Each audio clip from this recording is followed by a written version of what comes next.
Just wanted to go over painting hair when you're painting, especially with a dark color.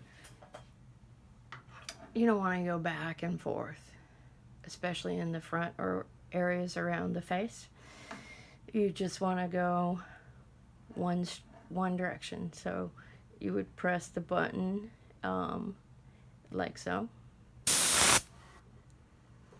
And then as you near where the hair fades away to the facial skin tone, you want to back away.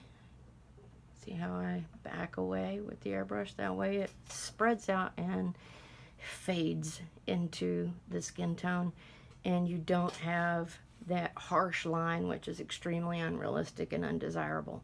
So you want to get about yay close, go one direction and pull away, and see I went a little too far there. It's good to have something to hold your doll head, because this is driving me absolutely out of my freaking mind. I need to untilt my drafting table because it's a pain. But right there, see how I hit the wrong area? I may be able to blend that in. I hope I can, because if I don't, then I got to do flesh tone, then I got to do blush, and then I got to do hair again. Because you can't just like touch it up, or then there's a white spot or a very light spot. It looks weird. You want to get your indents darker, and my airbrush likes to, you know, destroy my world by not painting the way I want it to, especially whenever I'm using brown. So that what you saw me just paint, that's too much coming out, even though that's very light. So I'm going to adjust my airbrush to just have that very little bit. And then I would hit that indented area here and this right here. And then of course I'm going to pull back as I get close to the face. Or I'm going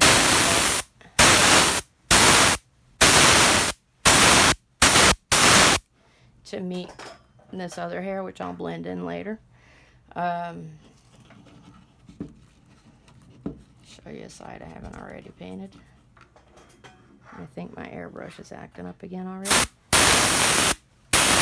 Yeah, it doesn't want to get me paint right now, so I gotta adjust it again.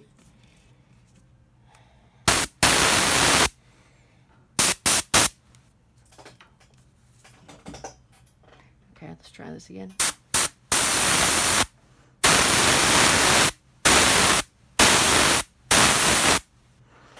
And because it's been raining, my air compressor, I don't know, it processes moisture in the air or something, and it eventually comes out my airbrush, which is a big splash case, or sometimes lost, but it is. And that's what I'm paranoid about happening right now, because then I have to fix that when that happens. So, try it one more time. And then under here, I want to get that dark. See, it's a little too watery. There goes a splash. And another one. There we go.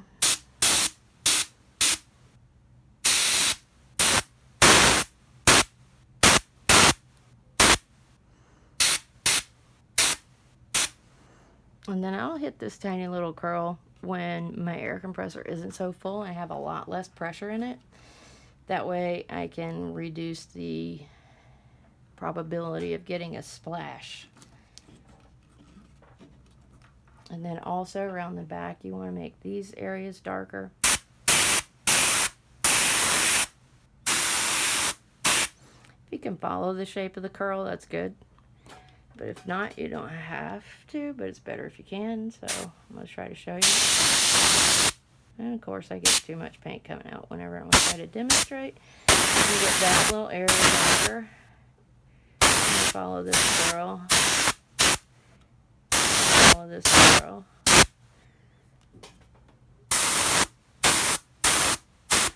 kind of get that little spot darker if I can get paint to come out. Oh, great. I guess if you bought a really expensive airbrush, you probably wouldn't have as many problems with yours as I do mine, but I can't testify to that because I've never bought one of those. Like I said before, mine cost $20. You can add a warranty to it for like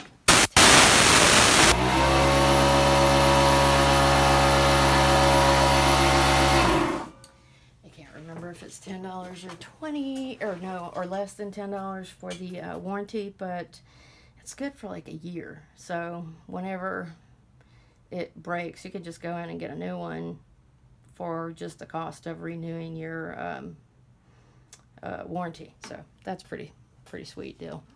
Again, we're back to this. I'm trying to hit that. I'm gonna follow it up a little bit.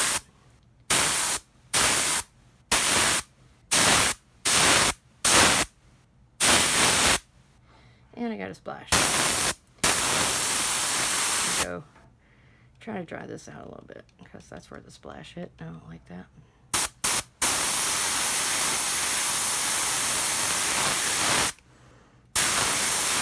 Okay.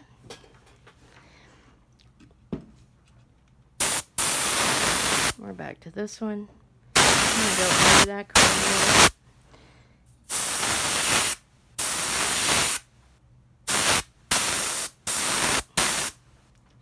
I don't know if you have the ability to do slow-mo on your phone or computer, but if you can, then you can definitely hit slow-mo and see how I stop pressing the paint button before I get to the end. I can't really describe why, but it helps it vignette or blend into the other paint so that you don't have a harsh line.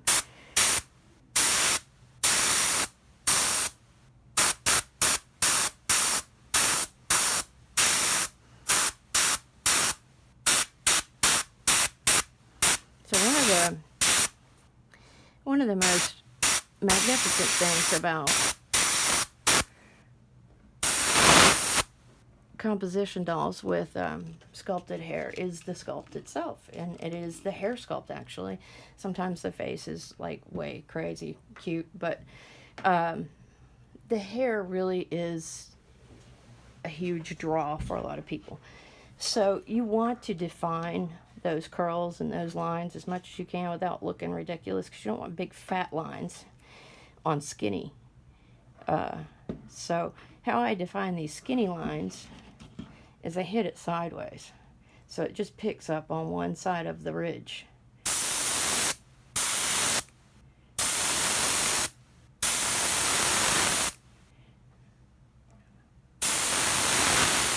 I hope you can see that. I'm doing this one here now.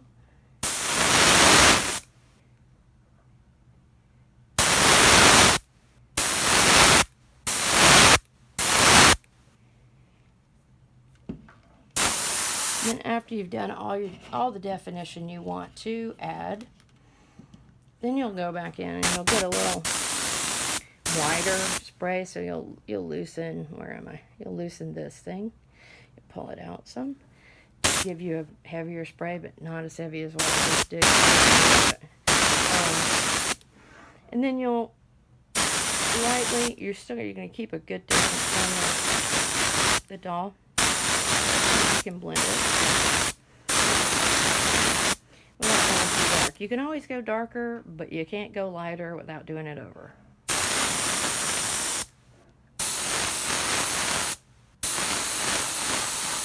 So what I'm trying to do here is blend this dark area into this little section here. And I'm out of paint again. Here we go. See how that goes?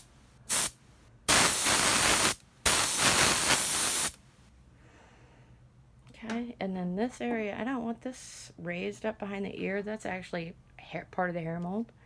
I don't want that terribly dark.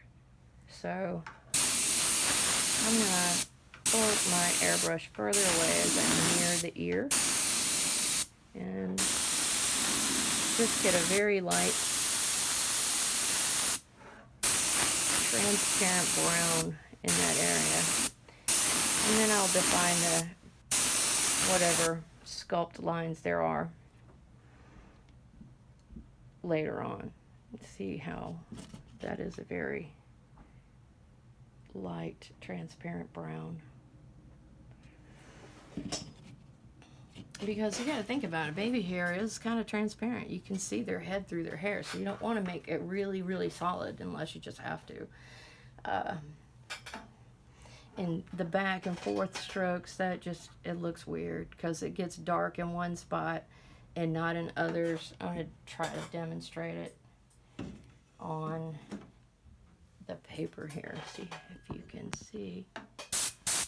Where am I? Okay, so like if I went in two directions, see how it's darker here and here? I don't know if you can tell or not.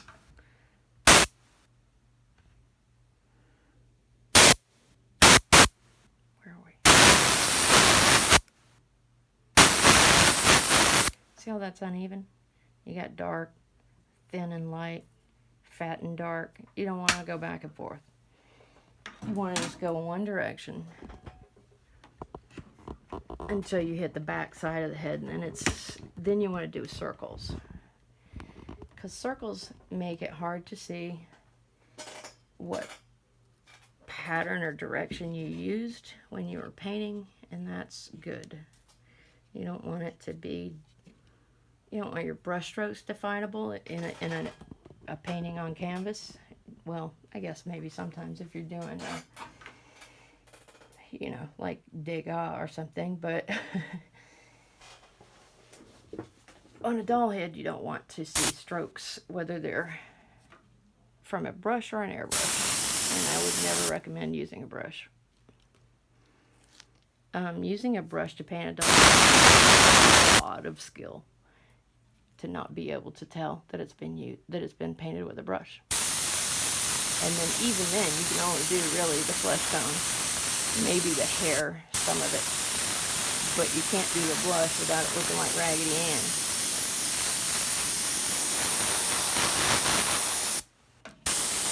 Okay, I'll come back and show you the blended result.